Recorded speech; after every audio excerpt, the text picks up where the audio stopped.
and welcome to Video Game Hangover. I'm Randy Dickinson, and I'm in Harrisburg, Pennsylvania. Hey, I'm DJ Ross. I am in Mountain View, California. Each week here on Video Game Hangover, we talk about the games that have been keeping us up at night. On this week's show, we're talking about Deathloop, Ibb Obb, ElecHead, and digging a little deeper into Metroid Dread. Ooh. Plus, oh my god, there was an Animal Crossing thing. There was. Oh, there's so much Animal Crossing. It was delicious. Finally, all those Animal Crossing people got some morsel of news. Some worried they were going to waste away. Some tiny little nugget of happiness on a Friday morning here, for Animal Crossing fans. Yeah. They really got to stop doing these things at 7 a.m., though. That is not polite. I mean, it's only a problem if you're you in California. I am me, so what are they going to do about that? You got to work with me. Meet me halfway. It's a weird choice. You would think they would sort of find some mutually agreed upon kind of middle ground. I thought these things, I've seen Nintendo Directs that were not at 7 a.m., so they have the capability. It can be done. What time is 7 a.m. in Japan? Maybe that's what they're building on? I don't know. Oh, I assume that's what's going on, but I don't know. Because it was like a worldwide thing. Because I remember logging into YouTube and it was like Nintendo Denmark, and I'm like, no, I don't want. I'm not interested in the Danish chat. Thank you. Yeah. Although I could chat about Danishes all day. I was gonna say, I don't know why you're not excited about Danishes. I mean, who's not really? I mean, I would have loved some Danish chat at 7 a.m., but that would be the least they could do. Right. I mean, you could serve your Animal Crossing with some Danish. Yeah. Yeah. What was my point? Oh, I would assume at this point, anybody who's a fan of Animal Crossing knows what was covered. There was a lot of stuff. They're calling it Animal Crossing New Horizons 2.0. And they're plugging in all kinds of goodies. I'm excited. I've kept with it. I've basically checked in every day for the last year and a half or so. Even sort of during the drought, even during the lean days when I was just checking in, making sure nobody moved away while I was sleeping. Days. Yep. And just this month to decorate again for Halloween, which is always delightful. But it's been pretty slow. Yeah. So it's exciting to see people sort of re-interested in Animal Crossing and see lots of news stories and people sort of flooding back into our little Animal Crossing sub-topic thing on our Discord and share their enthusiasm for Animal Crossing once again. Yeah, I should, it's been a while for me. I should log in and set up my Halloween stuff, though, because that was fun. That was good. Yeah. There are a couple new Halloween DIYs they added for this year, 2 or 3 of them, so... yeah, you might want to drag those out as well. Is that out now?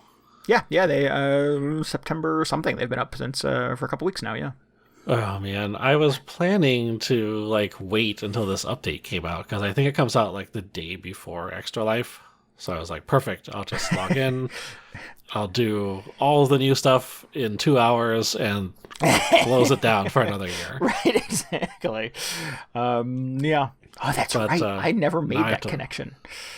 Now I have to log in and get the Halloween stuff. Great. Yep. I think there's three DIYs. I will send you a link to what they are. They're pretty easy to acquire. The game seems to have some sort of algorithm that prioritizes giving you those over, a pile of twigs or whatever the other shit is they give you 1,000 times over and over. Good. No, I don't want to spend the next 2 weeks gathering acorns or whatever to get these 3 things. I mean, you still need pumpkins to make them. Do you have pumpkins growing on your I have so many pumpkins from last year. Excellent. That is one thing I will never run out of in this game. Good. You will need them to craft these new DIYs. So, yeah. So that's fun. But yes, Animal Crossing. I'm very excited. It's been a good week to be an Animal Crossing fan. Yeah, I'm glad they finally said something about what's going on. Yeah. I mean, they made a point of saying this is the final Animal Crossing update. But, we'll take it. It's a lot. It's a ton. It is, as I've heard multiple people say and probably have shared myself, it is like a whole new game now. Yeah. Or depending on who you ask, it's the rest of the game that they should have released back in March. That was also the sentiment that got shared quite a bit on Friday afternoon, was sort of like, yeah, okay, well, here's the game we've been looking for. Yeah. But yeah, cool. Very cool. Yeah. again, looking forward to getting into that during Extra Life, which brings me to Yeah. Extra Life coming up in a couple weeks at this point, Saturday, November 6th. We're going to be playing video games all Saturday to raise money for children's hospitals. Nice. And you should join us because it'll be a lot of fun. It always is. It's one of my favorite things every year. It is, yeah. I look forward to it every year. Yeah. It is, weekends roll around, and I'm a hardworking adult, and I try to squeeze in a little bit of gaming where I can, but I get this one day a year where I'm like, no, I can't go grocery shopping, or I can't stop gaming today. Clean the garage, or any other sort of house-related, life-related thing that must be done. I have to play video games for a very long period of time. Yeah. Yeah. Think of the kids. I know, right? Exactly. Think of the poor children who will not have Christmas presents because I don't play video games, or however that works. Not exactly sure, but yeah, right. Yeah, you get the idea. Right. But yeah, so that is coming up, as DJ mentioned, Saturday, November 6th. We would love you to participate, to hang out with us, to keep us going, to play games with us, all of those things. You can get details for what our plans are for that big day at VGHangover.com/extralife. And if you, just want to watch us play video games, chat with us throughout the course of the day, you can always do that at twitch.tv/VGHangover. We'll have a schedule going up as the day gets closer for what we'll be streaming that day. Yeah, I've started to slot in some things for what I'll be doing that Saturday. Cool. As I was saying, I'll be checking out the new Animal Crossing stuff. That's coming out the day before, right? So unless I really got a head start on it, I wouldn't be able to see too much of it. So that'll be completely fresh. That'll be exciting. Yeah. I'm going to be playing a little bit of Swery 65's The Good Life. Cool. Brand new game that just came out. That see what that's all about. Just like a delightfully weird kind of thing. Yeah, it looks like a Swery game, except with fewer skeletons. Yeah. Wasn't his last game the girl who could like rip off her arms and legs to like do stuff? Oh yeah. I don't think that happens in this game, no, but I wouldn't rule it out. This looks a little less gory, but equally strange. Yeah, so very excited about that. I've started investigating around midnight Eastern time. I usually play some spooky games, starting to get some candidates for that. Nice. And usually start off the stream with a retro game, identity as of yet unknown. So still making some progress on fleshing out the schedule, but getting an idea of what will be happening. Cool. You can tune in and watch. Excellent. You got a few weeks, DJ, to pull it together. No pressure. Yeah, no, it's fine. I've not assembled any kind of scheduling, so I am, as I am wont to do with anything that is sort of a video game hangover related project, I generally wait to the last minute and throw it together. So, apologies, but I will piece together a list for next week.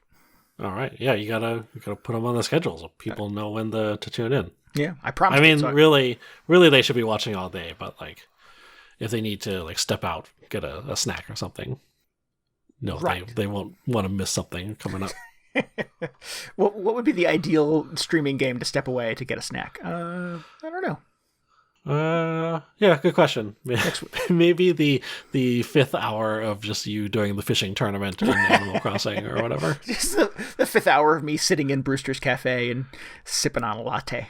Yeah. Probably safe to step away at that point. You're not going to miss anything exciting. Who knows? Cool. So yeah, just, the clock is ticking. It is not that far away. Saturday, November 6th. That's the weekend after Halloween weekend. So, clear your schedule. Keep us going. Yeah. Even if you can't donate, or if you're unable to donate, or for whatever reason this year, it's super fun if you just show up on the stream, kind of say hello, cheer us on. It's fun way to hang out with the community. Just a good Saturday of video games. Yeah. It is. You stream a lot more than I do. It is kind of the one time a year that I make a point of like, I must stream. I must. That's true. Yeah. I must stream video games and show people that I'm not generally good at this, but still enjoy it anyways. And you can see what my face looks like. No judgment. Yeah. There's room at the table for all of us. So yeah, it is the one day that I sort of get to recharge my batteries a little bit by interacting with the people who listen to our podcast and participate in our Discord and basically keep us going. So it's kind of fun to get that data connect with everybody. Rare opportunity to just have a one-on-one with Randy. So put that on your calendar. Don't make promises I can't keep, DJ. Well, now what? You're just not going to show up? Right, exactly. Well, you said one-on-one. We'll see how it goes. Okay, I see. Quality time. This is where my boss texts me and says, I need a touch base. I'm like, ugh. Does it have to be that word? Do we have to call it that? Saturday, November 6th, touch base with Randy Dickinson. Something about that makes me feel very awkward. Cool. We should segue into some video games because we have a lot to talk about this week. Yeah. So, Metroid Dread. How about that, Metroid Dread? I'm struggling, DJ. I'm struggling. I'm riding the struggle bus. So, struggle bus. All right. I'm having trouble enjoying the boss battles. Okay. I don't think they're fun. Don't think they're fun. No, I was going to say, I think the honeymoon period on this game is over. I do not like this game anymore. No. Oh, no. I mean, that's a bold statement. I like some of it. To be truthful, I enjoy... I feel like I really enjoy the exploration. Yeah. Just when you're wandering around on the planet, I feel like that is much improved from this developer's previous Metroid game. In general, Samus just feels much more like agile. She can climb ledges, like she could do that previously, but now I think she's got the little slide move, and it's nice having the full 360 degrees of aiming on the Switch. Yeah. It just feels very like fluid compared to like older Metroid games. I think the planet is a lot more diverse as well. And I mentioned this, I think, briefly last week, is that, man, I just remember that Samus Returns being super dark all the time. There are occasions where I, walk into a new area or get access to a door I couldn't get through before. And I'm like, whoa, cool. That's a neat looking thing in the background. So there's definitely a lot more, I think, variety to the places, Samus runs around and shoots at aliens in this game. Yeah. Yeah, I have issues with some of the environments and the map layout, but I wasn't planning to get into that. Okay. What I ended up having most issue was with, like you're saying, just the boss fights. What is going on with the boss fights? I don't know how many of these you've gotten through. I got through one after a lot of stress, and got through one. I am at the second one, just beating my head against the wall and not doing well with it. Was that like the scorpion thing? There's the big tail? I believe that was the first one. That was the first one. Okay. Yeah, they started off, I thought they were fine. Yeah. But, I guess it's a few after that, so maybe the third or the fourth, where it just feels like the difficulty ramps up significantly. Even to the point where I was like, what is going on in this game? I don't think Metroid is a series anybody, associates with, oh yeah, the game about exploring a desolate alien planet and also white-knuckle boss battles.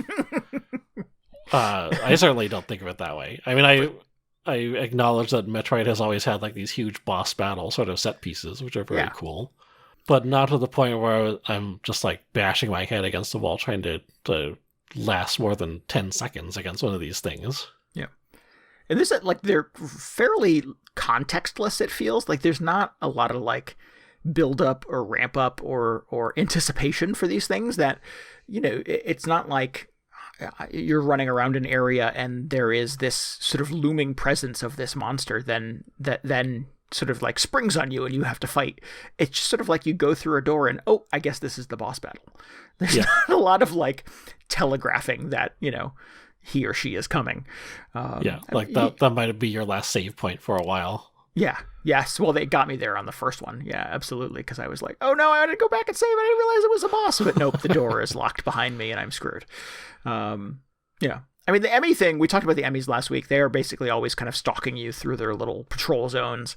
But dispatching them once you figure out the pattern is relatively easy, but kind of annoying. Yeah, I also did not like the Emmys after the third or fourth one because it's just the same thing over and over again. Right, yeah. They don't really change significantly. I feel fine about it. I dig kind of the elements of stealth and stuff like that are sort of precipitated by them being in the level. But I just don't like having the boss thing kind of sprung on me. And then it being just unbeatable. It just feels so brutal. They're really hard. Yeah. Yep. I don't know, like, I mean, I was trying to gauge people's reactions to this. I was reading some, like, spoiler threads over the weekend. People generally seem to like them, which I found surprising because they feel so, like, out of place in a Metroid game to me.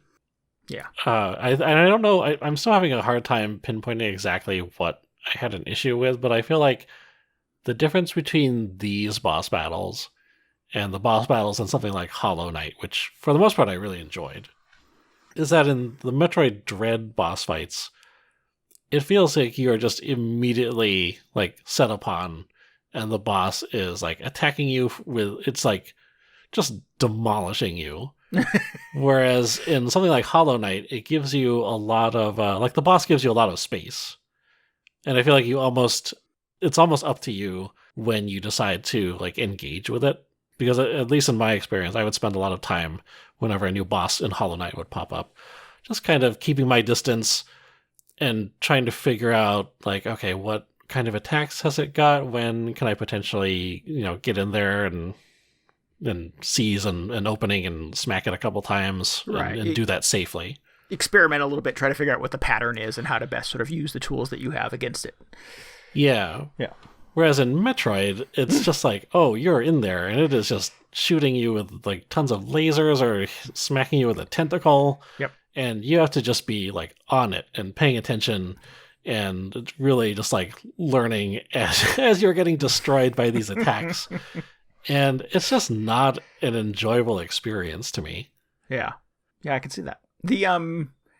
The closest parallel I could, like, what was the last game like this that I played and kind of struggled with this way was Death's Door, which I really liked, which I felt like the more time I spent with it, the more I kind of learned and got smarter about the way that I played it and used the tools and the moveset that I had available to me to kind of exploit some of those things. But it's a 3D game, and I thought maybe the distinction is I'm struggling with the 2D presentation of Metroid Dread, that it just feels more cramped, like I have less room to move. But it's interesting to hear you compare it to Hollow Knight, which obviously is a 2D presentation as well, and feel like you've got a lot more space to kind of, hide or a little bit or look for patterns or protect yourself in a way that Metroid Dread just does not give you. Yeah, like I'll admit the controls in Metroid are definitely not as good as Hollow Knight. Like, I don't know if it's always been this way, but Samus feels a little slippery, like a jump is a little sloppy. Whereas the guy in Hollow Knight is just this like precision guy. I don't know. Like he can like stop on a dime. He has a little dash move, which is very nice.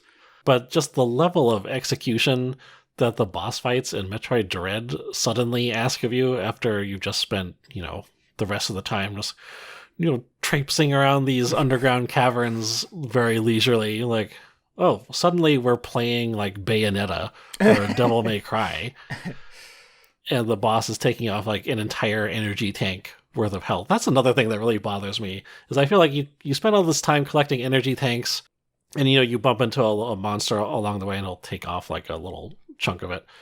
But when you get to a boss fight, each tank may as well just be like a single hit point. So you get hit like, well, you got 5 energy tanks, so you can get hit 5 times and then you're dead. It just feels like very different to me than any other Metroid game. Yeah. Man, I generally feel like I'm alone when I have these kinds of struggles with video games. Like, no one gets this but me, because I'm generally not good at this kind of thing. Like, a boss battle in any game is a pretty severe kind of rubbing point for me, and it's almost always the point where I sort of get out of the game experience. I feel like boss battles in a lot of ways feel kind of tacked on. Zelda games I get, like, it's part of that loop. Inevitably, the boss requires you use whatever the tool of that level is. And, I can, again, sort of give myself enough room to sort of figure out what the pattern is and exploit it after a couple of lives. I think Zelda boss battles are much better integrated into, like, those games than they are in Metroid Dread. Like, imagine if you're fighting a Zelda boss and suddenly, like, it just moves 10 times as fast and takes off like 6 or 7 hearts whenever it connects with you. You just be like, oh, this is unpleasant. Yes. Yep. So it's interesting to hear you are struggling with it as well. Yeah, I found myself looking for kind of a difficulty slider, and I'm like, nope, doesn't exist. That's not an option. Just suffer through it. I'm amazed that the disparity between just the exploration gameplay and just how difficult the boss fights are in this. Like I feel like Metroid is maybe for a harder core strain of Nintendo gamer than like typical Mario and Zelda stuff. Yeah, but like some of these fights are intense. Actually, a lot of them, like most of them, I would say. And it just bothers me because like I can see sort of there's definitely good boss design buried within all these fights. Like I like boss fights where they have predictable patterns that you can learn and eventually sort of avoid.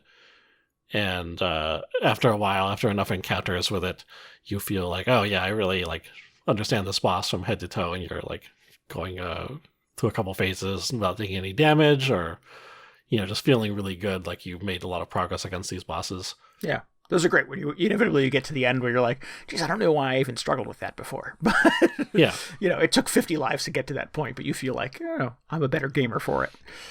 Yeah, but for some reason, just the learning experience in this is so frustrating to me that I just don't have that satisfaction after getting through one of the bosses. Yeah. I got through, I finished the game. I got through the last boss, and on my winning run, it's like one of those multi-phase bosses. I got through the first 2 phases without taking damage. And I was like, oh, right, okay, I'm getting it. And still, I just felt, I was like not like satisfied. I was not proud of myself. I was just furious that there's a boss. And I feel like the last boss was, I actually thought the last boss was so much better than a lot of the bosses that it came before. Oh, interesting. But still, it's such a departure from previous Metroid bosses. I just don't really understand, like, why now? Why did they decide to put in just these extreme level boss fights into this series? Yeah. I don't know. I have no theories. Yeah, it's just a sticking point for me. I find it very unpleasant. I have moved on to other games with the thought that, oh, maybe I'll go back to it at some point. But yeah, I'm not feeling it. I'm not feeling the drive. I was gonna say, like, respectfully, I don't think you should keep playing this game. Like, it's just gonna be a waste of your time after a certain point. Oh, it's too bad because I like all the other stuff. Yeah. There's a Nintendo game. Where is my little floaty star guy that lets me skip the boss battle or whatever? Give me... Where is the golden power suit or whatever that Samus puts on? Give me baby mode. Yeah, I'm really curious to see what like other people are doing this. I was looking at, admittedly, kind of like the hardcore Metroid forums, so apparently maybe people are more like, I don't know, more prepared for this sort of thing. But I can't imagine the average like Nintendo Switch owner like this is the sort of experience they're after. Yeah, I don't know. I'm not sure. This is the last I'll say about this, but this is sort of a amusing anecdote, at least in my head, is that sometimes when I get stuck on boss battles in video games, like I'll go to YouTube and I'm like, how do I beat the boss in, level whatever? And I'll see a video of how this person does it. And I'm like, oh, I get it now. I missed this thing, or I didn't use this tool or whatever. I watched a boss battle on YouTube, a successful boss battle on YouTube, and I still couldn't figure out what they did that I wasn't doing. Like, I'm like, I'm doing those things and nothing's happening. I'm still getting killed. So yeah, even just watching somebody who allegedly is good at it was not enlightening to me. So I don't know what that means. I don't know what I'm missing, but I just was not feeling it. And that's the point at which I was like, let's play something else. Yeah. I am just baffled. I'm really curious. I'd like to read a few more impressions of what people thought, because it's just so surprising to me. So in your post-Metroid Dread frustration, what did you pivot to? What did I pivot to? I think I just went back to playing. I'm still playing Metroid Fusion, and that's still pretty good. Okay, good. I actually went right back to that Castlevania collection, because I was like, oh man, this is the stuff. This right here. This is what I want. This is the business. Yeah, but I mean, beyond that, so in terms of new stuff, I played a couple of games this week. One is fairly old. I think we may have actually talked about it on here years ago, so I feel like it's been long enough. But I play this game called Ibb Obb, which is a 2D puzzle platformer. And I think you'd actually really get a kick out of this because it's a co-op puzzle platformer. Oh. It's 2D, so it's got the same vague setup as like a Mario level, where you're just like two little cartoon characters running along the ground over obstacles and things. But the catch in this is that every so often there will be like a little hole in the ground. And, I mean, not unlike a Mario level, I guess. But in this game, in Ibb Obb, if you fall into one of these holes, all that happens is your little character kind of like flips around 180 degrees until he like lands back on the other side of the ground, if that makes sense. It's kind of difficult to describe. The underground, like underneath the level? Yeah. So imagine if the ground is just a line going through the middle of the screen and there's a little break in it at some point. You jump into the hole and you just land sort of on the opposite side of the ground that your buddy is standing on. Gotcha. And then from there you are just sort of inverted. And so if like you jump towards the bottom of the screen and you are just upside down from that point on until you jump through one of those holes again. So a very simple premise. This inverted gravity world or whatever, however they decide to describe it. So are you then playing sort of like a mirror version of the level with your buddy above and you below?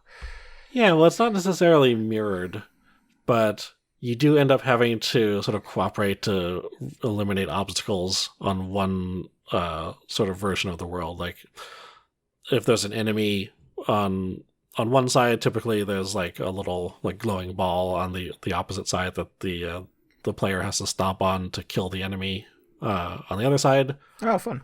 There are a lot of cases where like you can stand on the other player's head, so you will have to do that to boost somebody over a tall mountain or like block or whatever. Mm-hmm. And then once you've done that, the other player has to go and like flip into the inverted world and cross over some obstacles that way.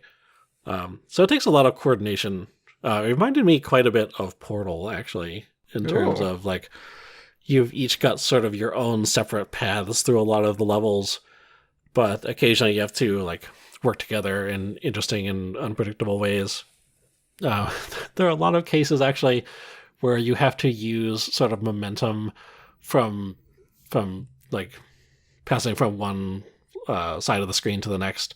Because, so for instance, if you jump off a really tall obstacle and then you fall through one of the gaps in the ground, it will preserve your momentum and kind of shoot you up into the air underground so you can land on taller obstacles underneath. Cool. That's very Portal.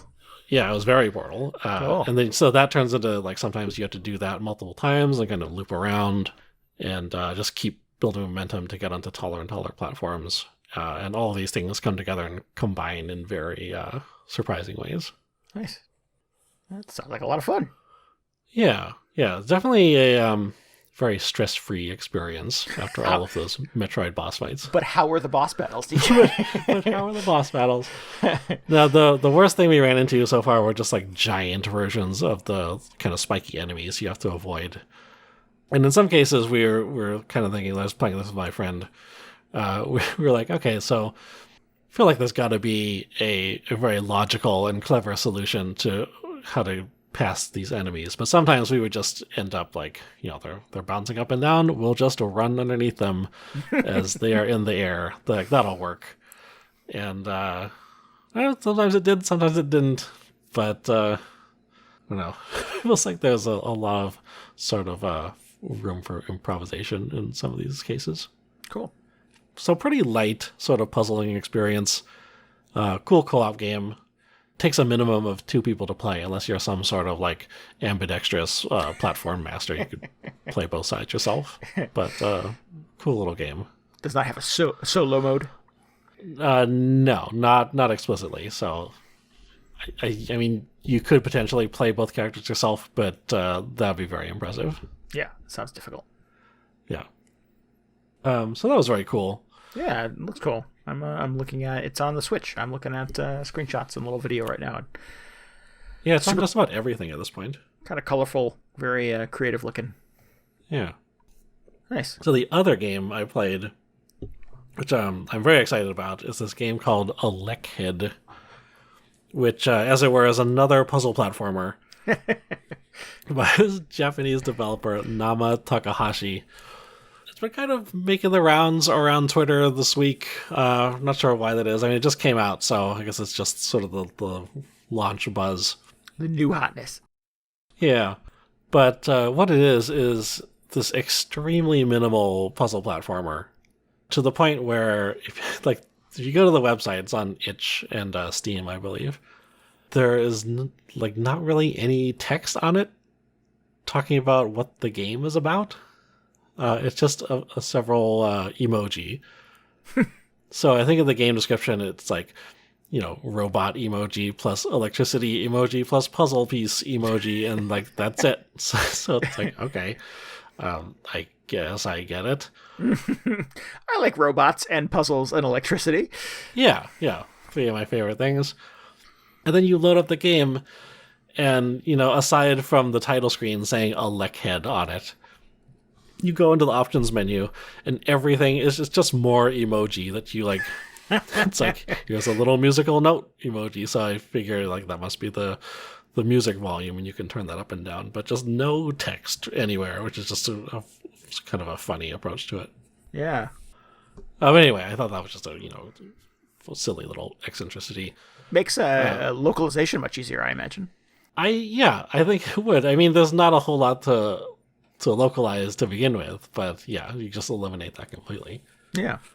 The premise of the game is you are a little, I don't know, I guess you're like a robot guy who has what seems like a big battery for a head, called ElecHead.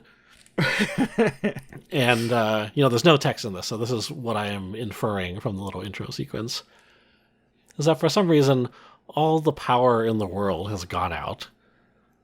And you've got a battery for a head, so it's your job to restore electricity to the planet, or wherever this is taking place. And you do that by doing these puzzle challenges.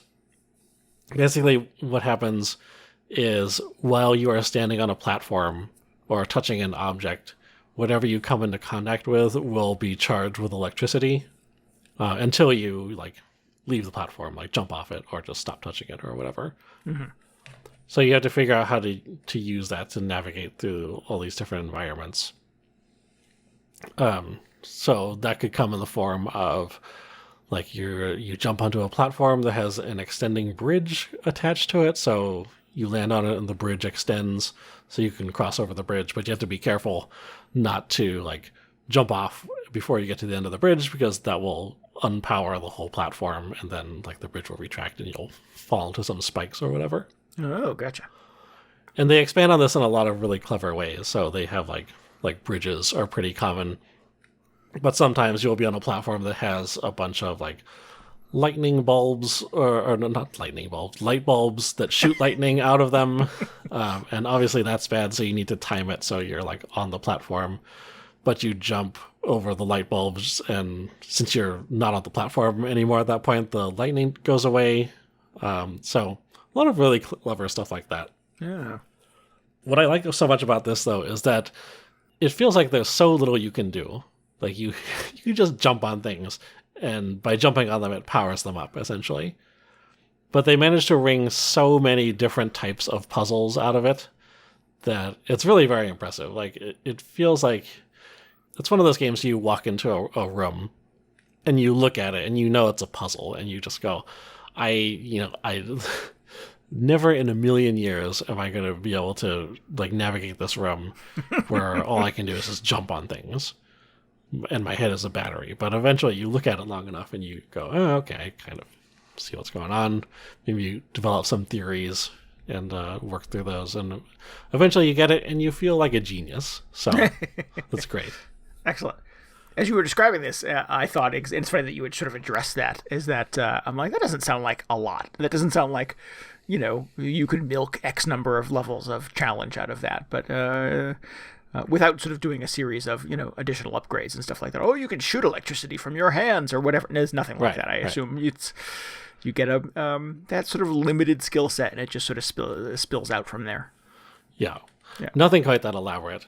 There is, in fact, one thing you can do, and I wasn't totally sure whether I wanted to say what this is, because on the website, despite there not being a lot of text on it, there was a comment from the developer that said he kind of discourages people to stream this game, which I was like, oh man, that's too bad, because I was going to stream this thing, because I think it looks really cool. But I think the reasoning behind it was, if you watch somebody play this, you will just understand how all the puzzles work, and then you would be discouraged from playing it yourself. Oh, gotcha. So I feel like some of that is, they just don't want to give away too much of the secrets the game has to offer. Sure. So I wasn't sure if I wanted to explain what this additional mechanic is, but I feel like you get it early enough and it's integral enough to the rest of the game that I might just say what it is, because it does really broaden the amount of ways you can interact with the environment. So the game's called ElecHead. You got a battery for your head. The battery charges things whenever it comes into contact with them. And so very early on, you realize you can just disconnect your head and toss it at things. Oh. So then you're left with like your disconnected head, which is powering whatever you toss it onto. And then your little tiny robot body. And whenever you do that, you have 10 seconds to reconnect your body back to your head, or else they both explode. You have to restart the puzzle room. Excellent. But just this one thing opens it up even wider to the amount of puzzles they can cram into this thing, or just the amount of weird situations they put you in. And again, it's the thing where you just walk into a room and you go, I don't understand how I can possibly be expected to get from this side of the room to the other with my limited tool set. But, you just work on it long enough and you get there eventually. Yeah, that sounds great. Is it sort of built for experimenting in that way? Does it have a sort of a pretty forgivable, restart, or a lot of fail states or minimal fail states? Oh no, it's super fast about the whole thing. It reminds me a lot of, in a lot of ways, it reminds me of that game V, with it was like V, the 6 Vs, and in that game, all you could do was just flip gravity upside down, I think. Mm-hmm. And whenever you died, you would just reset instantly to wherever your last checkpoint was. And it's very much the same in this, where, you, I don't know what happens. You, run out of time before you reconnect yourself with your head, or you fall into a spike or something, or you just fall into a pit. But, you just blow up and you instantly start back at the checkpoint, which is very frequently in the same screen that you're on. Oh, perfect. So, yeah, it's very considerate of your time. It's not like, you get stabbed by an Emmy again, so you have to wind your way through 3 of these rooms and watch that cutscene again. An unskippable cutscene that, predates that. Yeah. Ugh, okay, yeah. Interesting. Well, good. So very good. Yeah, clever. Again, one of those sort of puzzle things that makes me respect the developers' sort of appreciation for my time. Yeah. Yeah. Good. Really good. Never incredibly frustrating. I was able to go through the entire thing in 3 or 4 hours, I think. Some of these puzzles, it's one of those games where it's it's only a few hours long, but it's one of those games where you don't necessarily want to play it all in one setting. You probably want to step away from a few of the puzzles every once in a while, just to let your brain rest, if that makes sense. Recharge your batteries, as it were. Yeah, got it. But I really enjoyed it. I feel I got through what I feel is the main game, and it seems like there are, a few hidden challenges throughout that I discovered some along the way, but obviously I didn't discover all of them. So probably worth going through a few more times until I figure out what those are or how to get them. But in general, I had a really good time with this. Nice break from all the just strenuous boss fights I've been doing. And just, cute little robot character. Cool soundtrack, just a really fun sort of like 8-bit NES aesthetic. Good way to spend the weekend. Awesome. Yeah, it looks like an old Mega Man game in a lot of ways. Yeah. Cool. Really great use of like the color palette where everything is sort of powered off in like this deep blue color until you stand on it, and then it lights up with this bright sort of electric yellow. Nice. Very effective. Very good. What did you say you were playing this on? Where could people play this? Where can I specifically? At the moment, play it's just on it's on Steam and itch.io, called ElecHead. Just came out, so I don't know if there are plans to have it on additional platforms later on. But just a small developer, so give them some time, I think. Cool. Man, I play both of these games. It is rare that we record an episode where you describe two games to me that I've not heard of, and I go, I would play the hell out of that. I know. Usually it's just like, Final Fantasy. Great, another Final Fantasy game. Cool, another Monster Hunter. Yeah. But no, this sounds right up my alley, man. I'm excited. Yeah, I thought it was really good. I don't think it got to the point where I was just...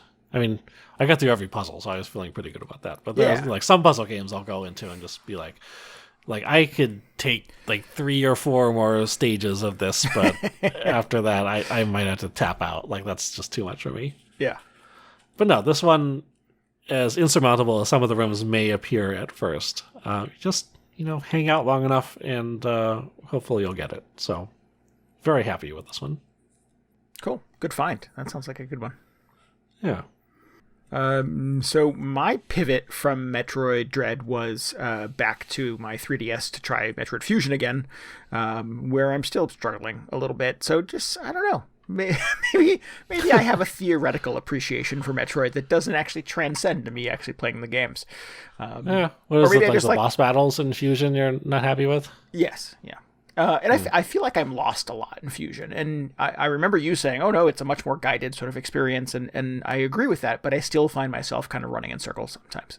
And that's just part of the Metroidvania experience. I'm not immune to that, but I don't know, just struggling to make my way through it.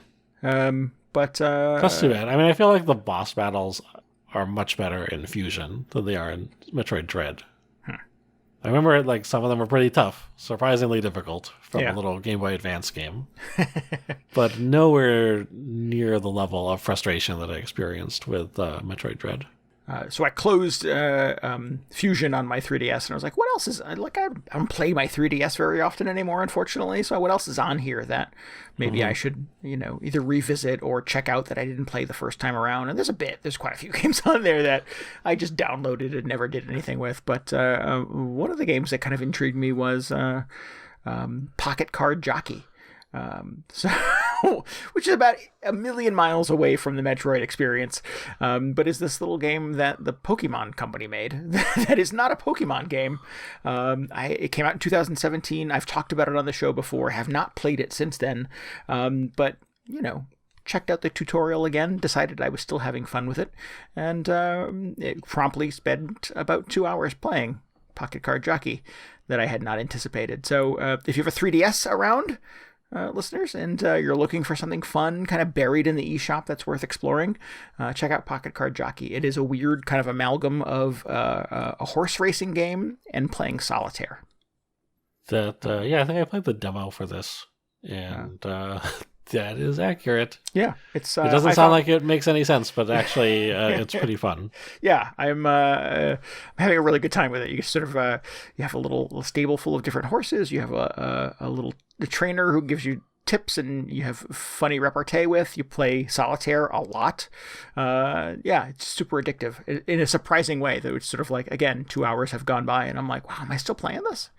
Would recommend.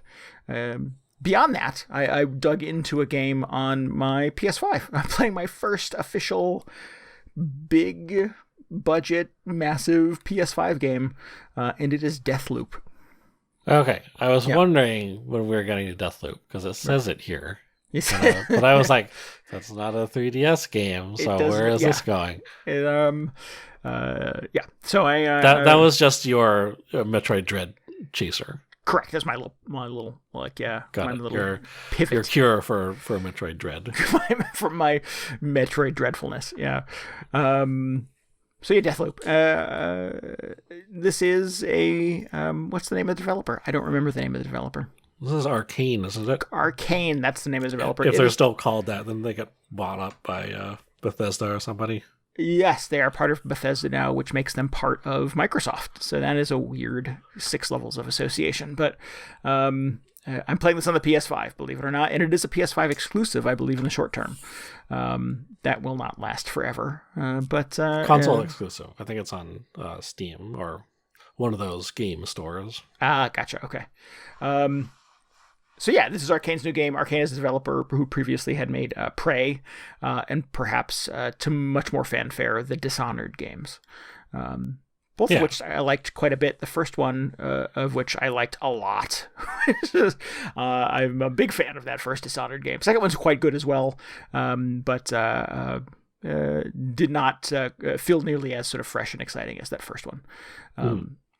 But yeah, this is a really kind of interesting proposition, and that is a time loop game, something that seems to be a few of out there these days. You wake up drunk and on a beach with amnesia, that old yarn, every morning, and initially have no memory of what happened prior, who you are, where you're at, why everybody's trying to kill you, and quickly piece together some sort of like a piece of the story, a little bit of the series of events, is that you're on an island occupied by a bunch of kind of, potentially evil scientists who are exploiting some sort of geographic anomaly that allows them to exist in a time loop.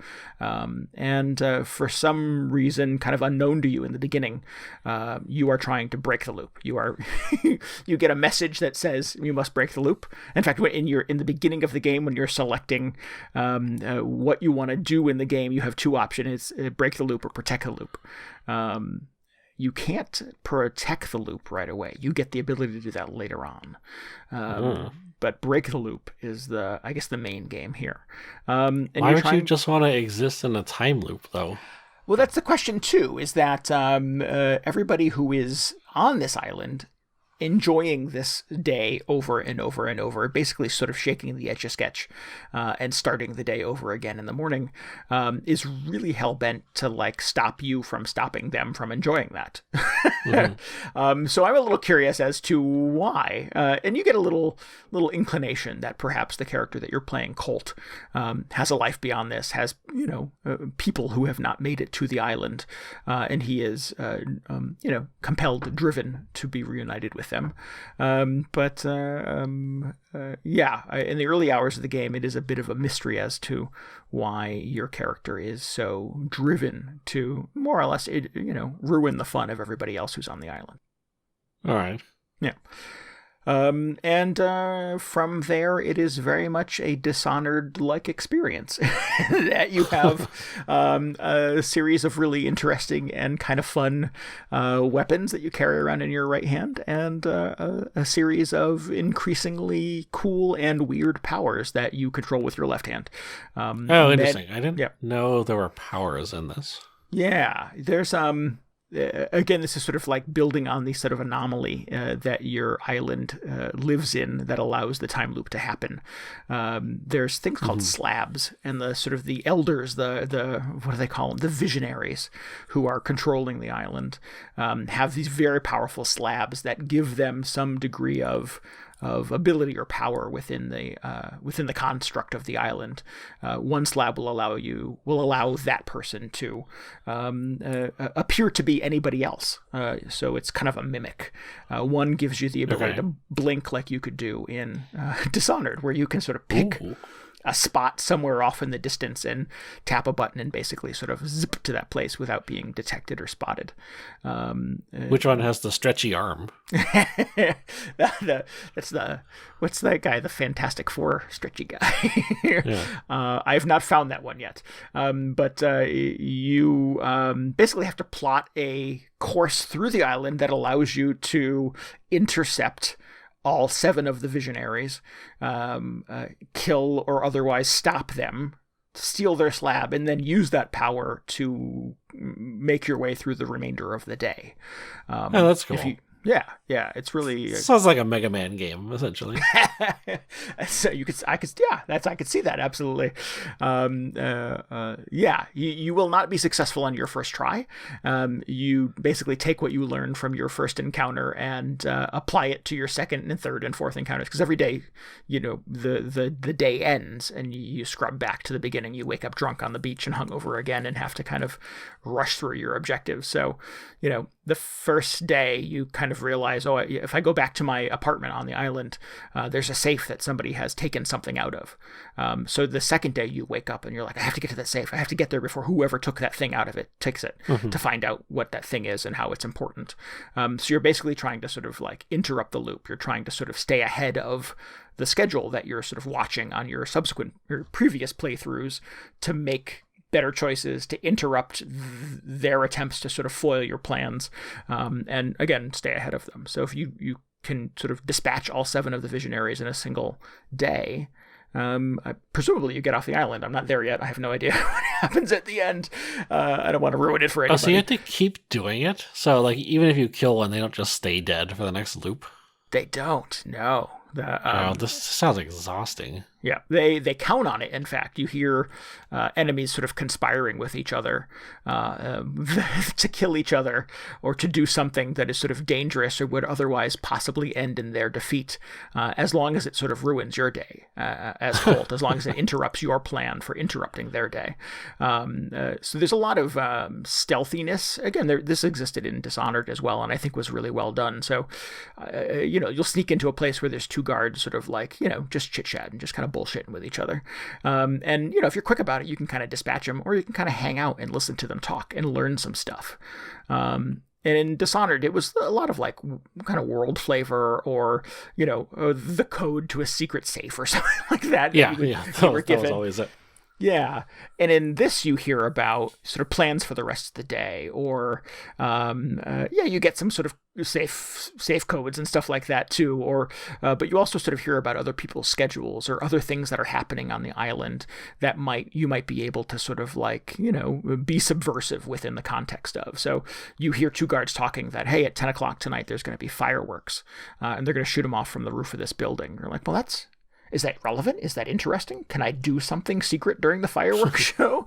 So it's you get like a little sub menu that sort of puts all these little like pins on a board that gives you tons of context without a lot of things that sort of connect them, until you get repeat playthroughs that start drawing lines in between all of them. Yeah, and in that way, it's a lot like The Outer Wilds. And that was a game where basically the universe implodes at the end of every day, and you scrub back to the beginning and have to sort of stay ahead of the schedule. You have to make quick choices. You have to use the information you've used on previous playthroughs to stay ahead of the world implosion, to be able to sort of I forget what the objective in that game was, basically stop the world from imploding. In Deathloop, you're basically trying to keep all of the schedules and itineraries and locations in order of all of these visionaries, to make sure that you can dispatch them all in a single day. But so everybody else realizes they're in a time loop, right? Yeah, they know it. Yeah, they're excited about it. It's a bit of a party island. Everybody is. A lot of people are drunk. They have a drug called candy that they use over and over on the island, and you will find repositories of it all over the place that I think does something. It's sort of mind altering. But yeah, they're basically sort of using this exploit in time to be drunk and irresponsible all the time. But so then they know that you are also whether you're in a loop and you're trying to break it, right? So they're expecting you to come and kill them. Yes. Do they not learn from each subsequent loop? There only seems to be one other character who remembers what happens from day to day. Oh, interesting. And she is connected to you in some way. She talks to you throughout the course of the game. You get little nuggets of information from her. She is also your adversary. So if you later on have the ability to break the loop when you're starting the game, you play as her. And the game will give you the ability to sort of drop into other people's games to try to ruin Colt's day. Yeah. I've not encountered one of those yet. There's the one that I've encountered, the computer has controlled her, Juliana. There are subsequent playthroughs where other human beings, real people who have copies of Deathloop, will get to play her and will come into my game, presumably if I allow them, to try to get in my way. Oh, but that hasn't happened at all yet? Oh, you said it was just controlled by the computer. Correct. Yeah. So I've run into her, lots of her kind of voice chatter and notes left behind for me and stuff like that. She knows your schedule. She's taunting you. You have some connection to her that you don't quite know. Yeah, there's quite a few kind of fun surprises in the very early hours of the game that I won't overshare. But the game does drop a couple of interesting little, I didn't see that coming kind of bombs on you. And that is a little nugget of information that you can use in a subsequent playthrough. So yeah, it's cool. It's there definitely is, and like in Dishonored as well, there is sort of a central mystery that you're trying to solve, that I sort of really appreciate the sort of plotting that is happening here. But yeah, Juliana is also able to sort of retain memories from loop to loop, and is very much hell-bent on making sure that you don't interrupt everybody else's good time. Okay. I was wondering why they wouldn't just be like, all right, tomorrow morning just send somebody down to the beach and, put one in his head when he's waking up. Yeah, I'm not sure why they're relax the rest of the day. Yeah, they're not that sort of structured about it. But yeah, Juliana sort of starts every day with an announcement to everybody on the island that, hey, Cole is here and he's trying to kill you, and et cetera, et cetera. So they're on alert. They know you're looking for them. They're coming. They're pretty armed to the teeth. They'll come looking for you, going, please don't be Cole, please don't be Cole, please don't be Cole, saying things like that because they, they're just trying to enjoy their day and be drunk and irresponsible, and you're here to screw that up. Yeah, I think there is obviously a level of repetition to this. You are sort of doing sort of the same series of things kind of in the same order almost every day. You get pretty efficient at it. You sort of get a routine, you get a schedule going, much like you did in the Outer Wilds, that you can kind of quickly zip through earlier in the day to sort of set up the rest of your day. As you hit certain choke points, the time clock moves forward, so you can use a little stretch of time in the beginning to kind of explore a little bit. But the game is also very good early on at saying, hey, you've done the thing here that you need to do. You can come back later. You'll come back here later quite a bit to explore. Maybe don't look around so much right now. Because the whole level is open to you. And I think my instinct as a gamer is to like search every nook and cranny, look for every cool gun, find every pickup. But the game developers have been very smart about sort of knowing that about the way that people consume video games and saying, you'll come back here. Don't ruin this for you right now. Maybe move on to the next plot point. So I've just been taking them at their word and not sort of deviating too far from the path. And it has felt like a pretty breezy and kind of engaging experience thus far. I think it might be a little more frustrating if I wandered too far off the path and just started exploring or got in over my head or, found a bunch of things that weren't relevant or useful or necessary to me that I was just going to have to explore again later. So I sort of appreciate them kind of keeping me on at least early on in the game, on a pretty narrow pathway. Yeah. I think it's important to have a little guidance, especially if it, this sounds very potentially open-ended. Yeah. I just keep thinking about like my favorite time loop game is probably Dead Rising, the first one. But I feel like not as many people were into that game as seem to be in a Deathloop. Yeah, I found that super frustrating. It's the same general thing in Dead Rising, where you have to figure out what's going on and sort of the correct order in which to do things. I remember being really angry about that when I discovered it in Dead Rising.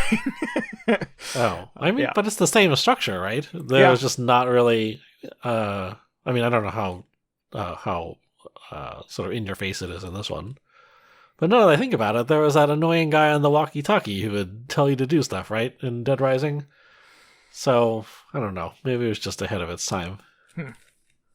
Yeah, I think, well, like anything that sort of indulges in a time loop, if you think about Groundhog Day or what's the other one that I was just thinking of that is sort of similar to this?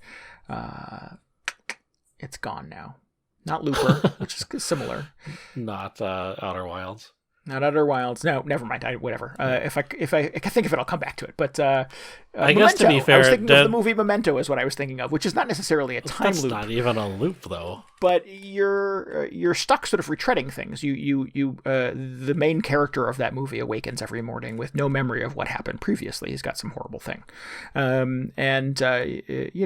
there are people in his life. Even he learns that to leave himself clues, to leave himself little nuggets of information to be able to act on the next day. So I think kind of the conceit of this time loop thing, from a narrative standpoint, is to have something that is the thread that you follow, or is the person that you follow, or is the narrator giving you little nuggets of info to keep you moving forward. So it's not completely disconnected every single day. Yeah. I guess to be fair, Dead Rising wasn't really a time loop either. You would just end up playing it like it was. So maybe if it had presented itself to people that way, people would have been more open to it. It's pretty ahead of its time, I guess, in that regard. Yeah. But I'm having a really good time with it so far. Again, all of these things sort of work for me. I'm into the characters. The game is notable in that the two main leads, the antagonist and the protagonist, are both persons of color. It's still, unfortunately, a very rare thing in AAA video games, but still really cool to see. And they're really interesting, very deep characters who have a lot of really kind of well-written and witty repartee with each other. So there is the delight of these two characters sort of digging at each other and trying to get in each other's way that continues to be fun. I'm into the mystery of it, the hook of it. I like having kind of all the fun powers. It is sad every day when you wake up on the beach and some of that stuff is taken away from you. But you know where all the good stuff is hidden from that point forward, so that helps. Again, it feels very much like a Dishonored kind of experience where I want to keep pushing forward. I want to keep digging. I want to see what sort of new secrets are hidden.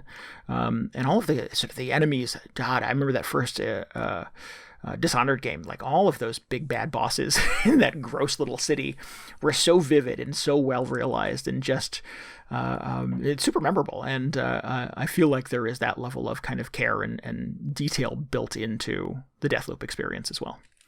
Were there bosses in that game? I can't even remember. I just remember you had to like assassinate people, right? Yeah. And usually it would just end up being like a guy in a room, not necessarily somebody who I would consider like the end boss. Right, But yeah. And I suppose a couple of them were a little unusual. yeah, they're just, very eccentric, very sort of powerful people who have let power go to their head. And you get a little bit of scenery chewing and a little bit of like them pleading for their life. And in Dishonored, you had the choice to either spare them or assassinate them brutally. And there were consequences and benefits to those choices as you went further into the game. So again, just a very cool, very deep kind of other experience. Not a shooter in the traditional sense, not a stealth game in the traditional sense, but just kind of using all of those things very judiciously to kind of create a very unique experience. Do you end up shooting a lot of people in this? This game does seem to be a little more forgiving for like just going balls to the wall, shooting the shit out of everybody. There are repercussions to that. Alarms will sound, guards will come. You die pretty easily, and you only get a certain number. You have a slab, a little powerful totem that allows you a certain number of restarts before you lose the day completely. So if you die too many times, you're screwed, and you basically have to scrub back to the beginning empty-handed. But yeah, so you'd have to sort of be careful and protect yourself, but there's enough tools and energy options and health recoveries and tons of fun weapons that you can, walk into a heavily guarded area, not see an apparent other path through it, not sort of feel comfortable being able to execute some degree of stealth here and just, all right, well, I've got this big gun, let's just shoot everybody. And you can kind of do that without breaking the game. Dishonored didn't ever feel like it was sort of built for that. It was stealth or even stealthier, I think, were your best options in Dishonored. And Deathloop does seem to be a little more forgiving with allowing you to just pick up a big gun and kill everybody. Interesting. Yeah. Do you feel like you could potentially like go through this and just do it all in one shot? Or are there cases where you realize like, oh, I was supposed to be on this side of the island 15 minutes ago, and now I'm like screwed, so I need to restart the loop? I haven't gotten to that point yet. It has I would say I'm probably 4 or 5 hours into this, so I don't know how long the game is. Early-ish, let's say. I've been through a couple of sort of repeats of the day. I find that the objectives continue to sort of like build and compound on each other in a way that is pretty elegant. But I have not yet sort of found a pathway to being able to like just, well, if you're thinking sort of like Breath of the Wild, where like, hey, if you choose to, the first time you play the game, you can just run right to the big castle in the middle and try to kill Ganon. I don't think there's a way to do that in Deathloop. I think you need to go through the machinations of the big game to be able to sort of reveal the pathway to getting to the end and dispatching all of the visionaries in a single shot. Okay, so that does involve like revising your route through every once in a while and like going through the whole loop again. Okay. Correct, yeah. And I was just thinking about the way I play Dishonored, which would be like mostly stealthy, and then whenever I get discovered, I would be like, oh, and hit the rewind button 30 seconds. So, like, essentially, I just end up with one flawless playthrough by the end of the game. So there wouldn't be any like loops involved. I was just wondering if that would be potentially a thing in this game. Not that I've found thus far. I'm not sure if an ability to be that kind of player will reveal itself, but thus far I've not found one. Interesting. Yeah. That would be interesting, though. Yeah. That's cool. I can't think of any other like proper time loop games that I've played. At least not off the top of my head. I've been meaning to get to that Outer Wilds for a while now, but maybe soon. Yeah, there's it feels super polished. It looks gorgeous on the PS5 naturally. It runs pretty well. I've had it lock up on me one time, which was super disappointing. And I had to scrub out and start the whole thing over again. I was like, this doesn't feel very next gen. But it's gorgeous. It's huge. Lots of stuff happening. Lots of really creative lighting. So again, I think I feel like it sort of justifies the technology required to run it to a certain degree. But it feels very experimental. It feels very kind of unusual for a game at this level, for air quotes here, AAA gaming experience. And that there is generally a level of sort of comfort and predictability to an experience like that. And Deathloop does feel very other in that way. It does feel like it makes kind of interesting choices and does kind of unorthodox things in the way it's structured. It's not necessarily about sort of being the most powerful person in the room or having the biggest gun all the time. It's about sort of using knowledge as power, using correct, proper timing and efficient movement, and knowing when to sort of like engage and not, sneak around to find a way to, crawl through the ducts to get around an objective. It sort of uses all of those things in really kind of unique and interesting ways that I have not seen a video game do, perhaps since the Deus Ex games and Dishonored probably, to be able to get through it. So it's it feels like it doesn't just sort of truck in the satisfaction of being able to be sneaky or to being able to just kill everybody with a big gun. It does make you kind of work for it a little bit in a way that I sort of respect. Yeah, I always enjoyed that about arcane games that I played. They felt like they were, just a little more unusual and, like you said, experimental. And they sort of asked a little bit more of the player to, solve the challenges that they presented you with. But they gave you a lot more tools to sort of flex your creativity in that sense. Yeah, definitely. That certainly exists here. And I think that's probably the Deus Ex games are probably the closest parallel in that, the Colt has left sort of notes for himself in a lot of ways that you sort of like find a thing that sort of says, okay, go this way and do the thing. But if you just walk away from that area and go a different direction, you do get a little pop-up early in the game that says, this is a valid choice as well. That you will find that sort of the direction that Colt is pointing you isn't always the most efficient or best way to get through an objective. So sometimes you do have to sort of detour from his notes and from his memories to be able to kind of chart your own path through some of these things. And the game is built in such a way that it does give you open enough kind of environments with, creative and surprising enough ways of getting through them to be able to, deviate from the path a little bit and kind of create something that feels like oh, I made up a solution. I made up a thing the game didn't think of, which is super satisfying. Yeah, it always felt like, at least in the, I've only played Dishonored 1 and 2, but it never really felt like there was one official path to each objective. It was really like you had so much freedom to get there however you wanted. Yeah. And I can't think of a lot of games that were doing that kind of at the time. That just felt very sort of self-constructed. Man, I don't know why I never finished Dishonored 2. I think it's just like the levels and the missions were so involved. Each one felt like almost a complete game to me. So by the time I got to the end of one, I'd just be like, oh my God, we did it. And now it's on to the next thing. Yeah. I'll go back to this at some point. There was a little bit of choice paralysis, I feel like, in Dishonored 2. Like, it's so much. There's so many, like... There's the one that I remember most distinctly is kind of the Clockwork Mansion. Did you get that far? I think I only got to the second or third mission, so okay. I'm not sure when that is. So there is a mansion in Dishonored 2 that is built on some sort of clockwork mechanism. So like rooms swap around and pathways that were there before will rotate out of availability. And it's just like, oh man, this is too much. My brain can't wrap its head around this. I'm like, already getting stressed out about this. I'm just trying to chart my way through this and kill the bad guy at the end. And the whole house keeps rotating. And it's gorgeous and beautifully executed. But it's like, I have 14 choices here and I really just want to make one or two. Maybe give me a second alternative, but it's just, it feels like a lot in Dishonored 2. And it's really kind of, Arcane probably doubling down on what they have done very, very well. But, sometimes less is more, guys.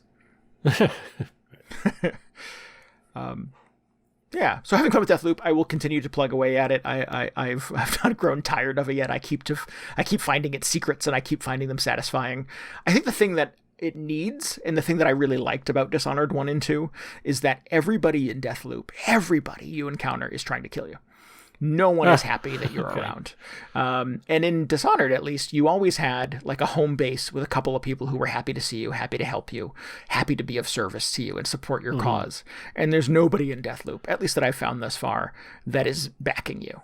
Everyone wants you dead. And I don't know, I feel like I need like a buddy. I need like somebody who shares my mission and is trying to sort of feed me advice or help or just keep me positive. And that doesn't exist in Deathloop. I was going to say, I mean, at least that cuts out a lot of the ambiguity where you just see somebody, like, okay, well, just going to put this guy in the dumpster with the rest of them.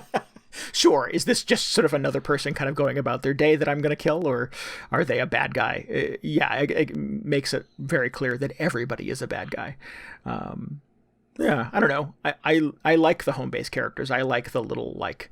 Sure, it felt, particularly in the Dishonored 1, it felt like these were your sort of fellow revolutionaries. You were all sort of rattling against the regime together in secrecy because, the regime was so powerful. So it was nice to have kind of co-conspirators in Dishonored. And you don't really have one in Deathloop. And it does feel like a bit of a disconnect. You need somebody else who sort of shares your mission, I think. Well, who knows? Maybe you didn't run into them yet. Maybe I'm not there yet. Yeah, I'm not sure. But...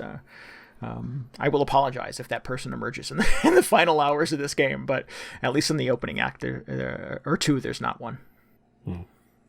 Well, it's also fine if they mix it up a little bit. Yeah. It doesn't have to be Dishonored. That game already exists. I can go back and play it if I want to. So I'm not looking for a remake of that experience, but it's just interesting to sort of see how much of Dishonored has made its way into Deathloop. But not surprising. Cool. So, yeah. I would like to check this out just because I'm a huge fan of Arcane stuff. I really need to force myself to get through Dishonored 2. Sounds like I don't even enjoy it when I'm forcing myself to play this game, but it's just such an undertaking, I feel like, every mission. Yeah. I don't know. There's a point in sometimes where you're like, okay, I get it. I see what you're doing. I don't need to do it 6 more times. I get it. I understand what you're bringing to the party, Dishonored 2. Sure. Yeah. I really like that stretchy arm, though. There's something to be said for getting through it, though. Yeah, and you get to play with all the cool toys. Deathloop. That's a lot of fun. Having a good time. Nice. Justifying that PS5. Yeah. I need all the justifications I can get. We should wrap this Did I thing tell you up. I almost bought one? I got one of those emails that was like, you can buy them today. And I got the email in time. I actually went to the store. I had one in my cart. I had the digital one. They had some of those available. I was just like, not today. Talk yourself out of it. Yeah, let somebody else have the PS5. That's what I told myself.